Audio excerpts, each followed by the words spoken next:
So I'm very happy to be on the sofa with Stephen Gill. At the moment, there's a retrospective of your work running at the Arnolfini, and we're about halfway through the run.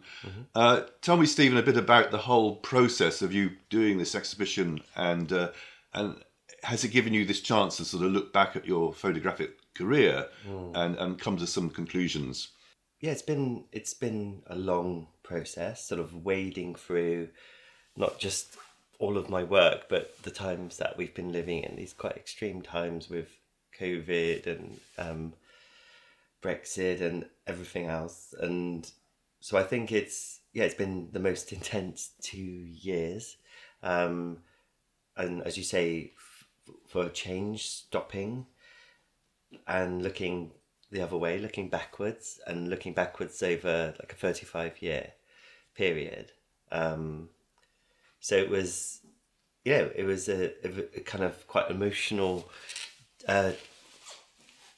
task in a way. Just literally wading through series I haven't looked at or had since forgotten about, or so you start piecing together and seeing these bodies of work.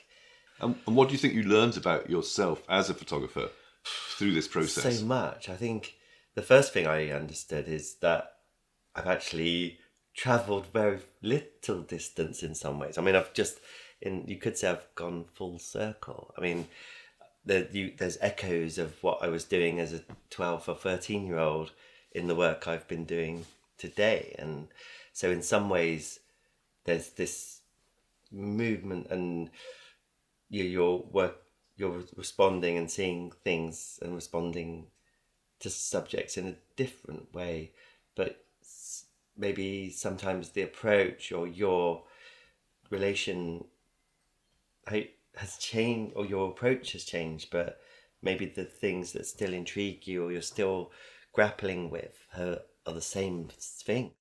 So if we look back at your work, I mean, something really happened when you did Hackney Wick. Yeah. It's as if you found your own voice. Can you just talk us through how that happened, and what do you think changed in your approach to making images? Yeah, I think a lot of things changed. I think it was a sort of realization. I think I got more confident. My distrust in photography was probably growing. My understanding, in this information age where, I started to sort of lean on and have faith in the sort of lack of information which that Hackney Wick series offered, because of this kind of muted, knocked back clarity. I understood quite quickly that even with a lack of information, what amazed me and I started to really work with was that what was retained, even though information was denied, was sort of feelings and the spirit of a place or emotions, and that came through with absolute clarity. So I think that was a massive turning point for me, and almost from that point onwards, you start to sort of dismantle everything you know up until that point and start to strip back and I think I started to, up until that point I was probably working with photography's great descriptive strengths, and we all know it's such an amazing tool for that. And I suppose I then understood and started to dip my toe into working with photography's weaknesses. Of course you can't photograph sounds or smell or certain emotions, but it's amazing how close you can get, and that was just quite thrilling. And so that became a path for me, and somehow I sort of trusted those pictures more. So as we are being fed images that are sort of set in stone and forcing a point and telling the viewer what to think. I think I like this, just sort of giving space for the subject to breathe and not forcing a point. And still I believe it was documented. It was still, there's truths in it, and it's still perhaps reflects the times we live in, but just different ways of doing that. Yeah, just to remind people, it's you bought a camera for 50p, I believe, and then photographed the same market where you purchased the camera. Yes. So the pictures look quite out of focus. It's a very Yeah. cheap camera. Yeah. The lens is poor quality. Yeah, it's a Bakelite camera, plastic lens, no focus or exposure controls. So it's this kind of murky, I imagine almost like cataract sort of vision. But I think it was just perfect because it was just enough information. You could just about make out this is a leaf of a plant, or there's a lady carrying 2 bags. So after Hackney Wick, you then started to do things like put objects literally into the camera. And you did a whole phase of work with this process. And what were you trying to do there? I think, Hackney Wick, occupied, it took up, I guess, 10 years. I was various attempts to almost started to think as well with this idea of this lack of information with the plastic camera, this idea of collaborating with a place. I didn't go straight to Hackney Flowers. I think at that point I was starting to, I was collecting objects, flowers and seeds.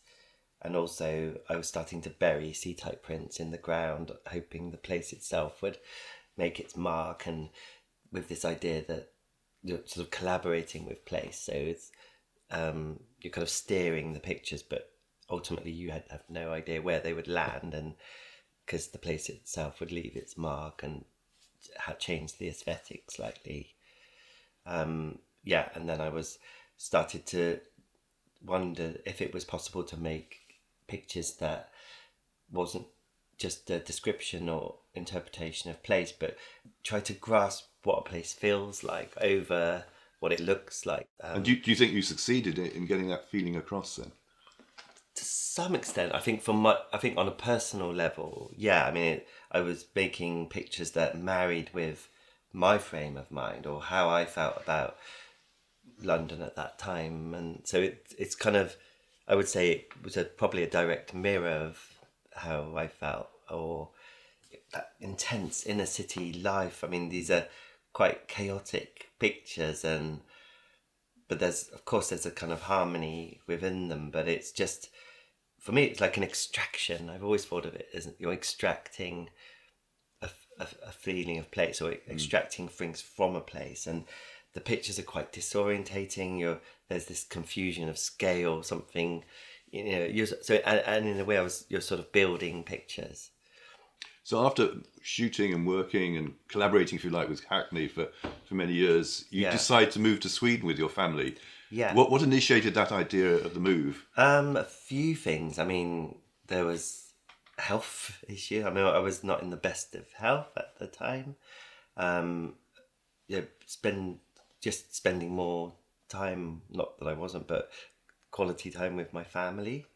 Also a protection of my work. I'm not a commercial photographer, and living in London with a family is very expensive.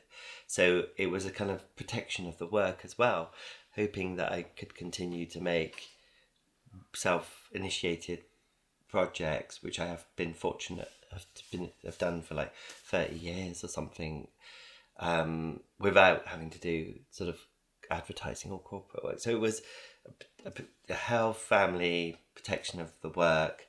And also, just sometimes I felt like I'd exhausted London, and London had exhausted me. And so it was, and also it was intrigue, and I'm not scared of change. And I knew it would be the biggest challenge ever. I've lived in cities all my life. Of course, nature has a strong pull, like in most people. And I also knew one thing, and that was my imagination would have to work much harder. Because in London, you're sort of spoiled, it's like visually bombarded. It's just like visual noise on tap. Where I live now, it's just this blank, it's like this flat open land, big. So to the naked eye, there's not much happening there at all. But I so I knew that my imagination would have to work very hard to try and extract something that may not be on the surface, but I had a feeling it would be there, and I just had to try and extract. So your first project in Sweden was Night Procession. That's right. And how long did it take you to sort of understand that this idea had some potential? Quite soon after moving there, of course I knew nature would. I knew another thing when I moved to Sweden, that because I was on the verge of giving up photography. Either I'm going to stop photography or I'm going to start from zero, as if starting for the very first time. And so I knew it would be a very basic way of making images. It would be far away from an Apple Mac as possible. And so quite physical, quite tangible process. And so that was a few things I knew. That in terms of a nocturnal study, I sort of arrived when I was there, and I understood quite soon that there was this parallel, intense, active life, not that dissimilar probably than inner city London, but very intense, and you could feel it.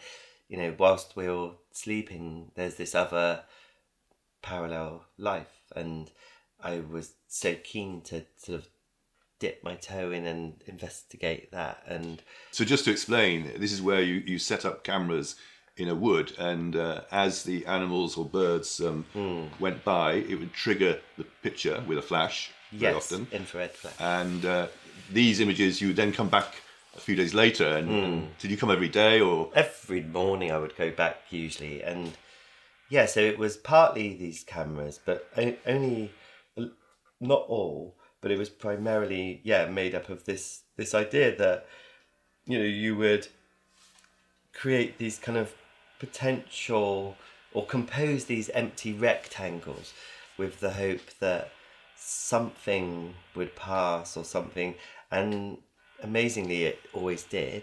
And I love that. I mean, often photography's been spoke about like that moment or the decisive, and I would love this idea of sort of seeing things before they exist, or enticing or willing the subject, or just imagining, okay, if I was, a pig, would I walk past here? Or if I was a deer, would I come and drink by this stream? And so you would see it with absolute clarity, and then you would revisit in the morning, and then to your amazement, what you envisaged happened. Mm-hmm. And the more time I spent doing this, say after 6 months, you really got absolute sure that what you envisaged could potentially unfold. And it must have been very exciting that first time when you go there and you suddenly see so exciting, an animal or a bird. What was the first image? Can you remember? I think it was a deer or a rabbit or something. But I remember even going there in the daylight. I mean, these different forests, some are big, some are quite small, but my heart was like pounding. I was quite scared. This is a new world for me. And I've even have people asking me in Sweden, I used to live in London or Hackney, isn't it mad there? I was like, I'm more scared in the Swedish forest than I am in Hackney, It's that I remember it was like nothing I'd ever, and you feel you're being watched as well, it's, for me it was very overwhelming. And then next came along The Pillar, which is a wonderful body of work.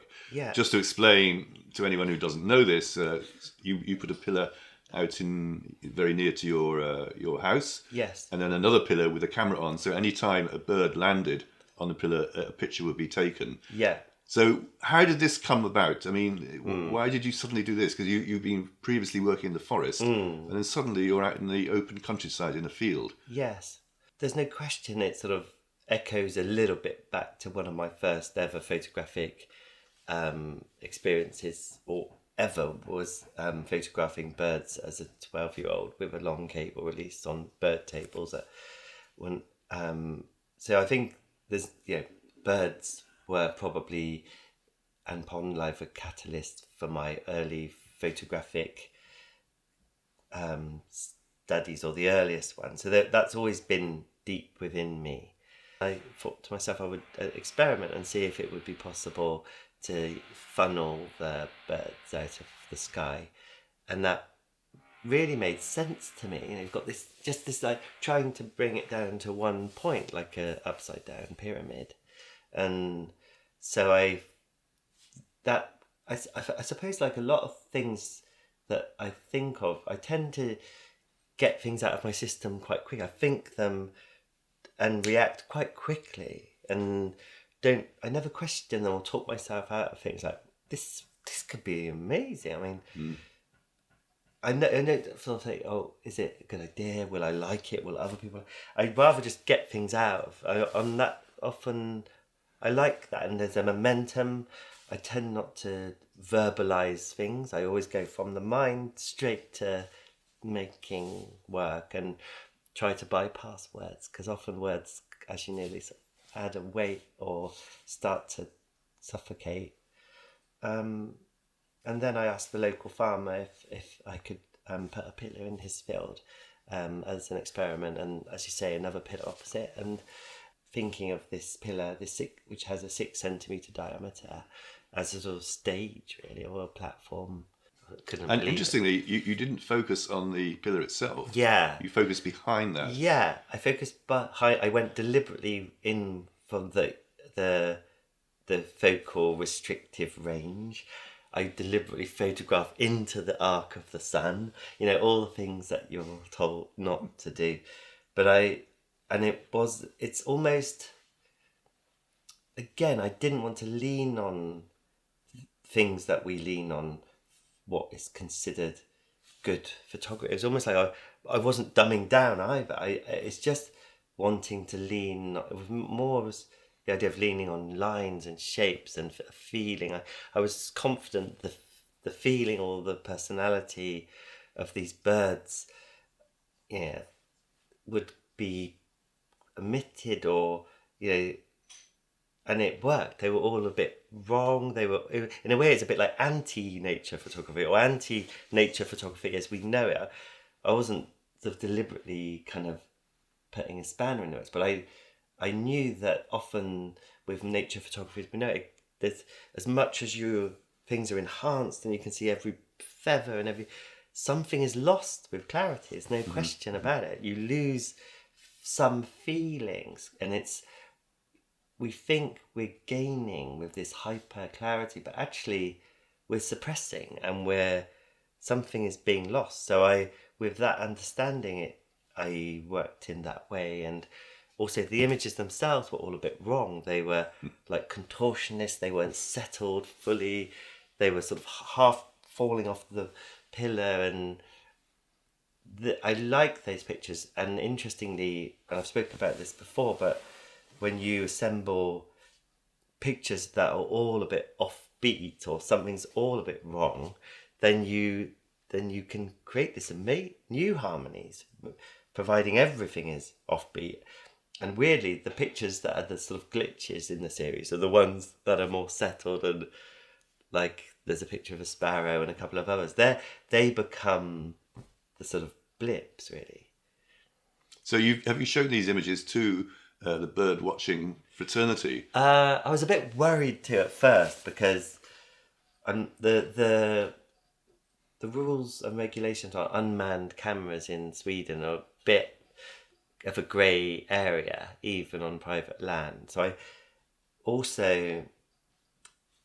was surprised, and I think it's probably like that here too, but it is quite surprisingly territorial, those bird worlds. And I was a bit cagey, because anyone could have pulled the plug on that project should they have wanted to.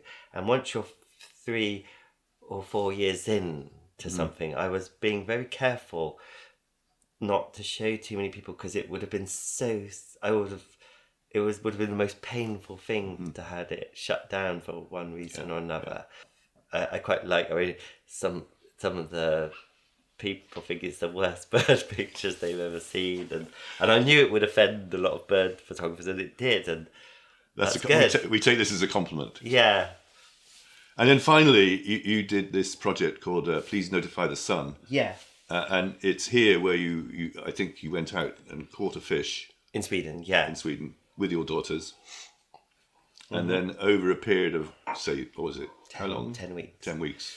You photograph the fish decaying by putting a camera in the actual decaying fish. Yeah. Just talk us through what made you want to do this and how did you do it? Because this is a remarkable achievement. Yeah, I mean, the idea wasn't to photograph a decaying fish. It just happened to be decaying. So it was a sort of race against time. And I knew technically it was a bit of a nightmare to prepare, you know. In a way I had to build like a stage, and I had 12 lights underneath and lights, you know, and these things, I'm not that technically minded. So it took loads of research. I was trying to borrowing microscopes from universities, but it's really hard to, because it's almost like medical equipment as well. So I was slowly building this for a couple of years, ordering bits and bobs off the internet and reading and thinking one day I'm going to go on this expedition, you know, inside a fish, and knowing it would be like space travel. I knew it would be the most amazing thing. Of course, I didn't know what I would encounter, but I knew it would be the most epic, incredible journey. I was absolutely sure of that, within the parameters of a fish. I'm a terrible fisherman, but eventually, with my daughters, we caught a sea trout, half of which we ate, and then a big chunk of it anyway. And then the next day, knowing, as you said, because it was decaying, it would be a race against time. So I started immediately going inside, using microscopes and different optics, and going inside, and it was like nothing I'd ever seen before and experienced before. Sort of going inside a fish, and then going inside the fish's stomach to see that it had eaten little fish, and going inside the stomach of the fish that it had eaten. It was just like this infinite world where nothing happens twice.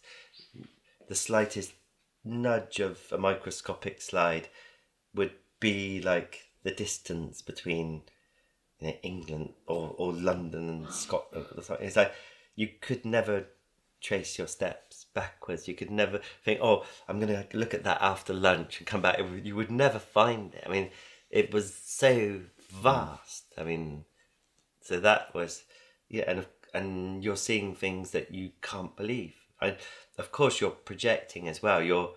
To some extent, you're seeing what you want to see. It's like, oh my God, that looks like a volcano, or that looks like a lava, or stalactites, or jewels, or like stormy seas, or the torso of somebody, or, you know, it was probably one of my most enjoyable photographic experiences, even though it was rapid, intense, and at the tail end I was very, very sick myself. I think I was saying to friends and family, I was like, I've just got food poisoning from the fish, because I was shaking and coughing badly. I was so sick. But now I understand I probably had COVID then.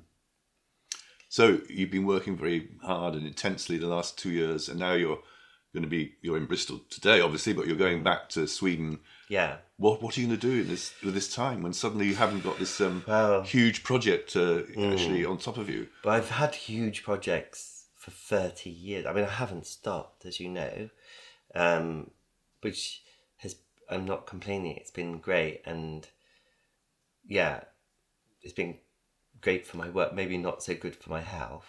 So I just have to sort of recover a bit now. I really want to just slow down, and I've been saying that for years as well, but I really will. I can't imagine working on anything for a while.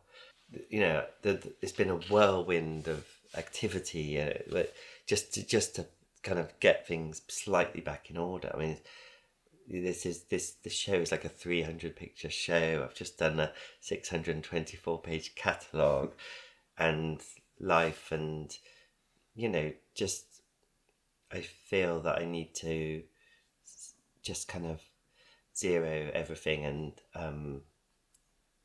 then I can see a bit clearer. Thank you, Stephen. It's been great to talk to you. Thanks for coming. Thank you. And good luck with your rest period. Thank you.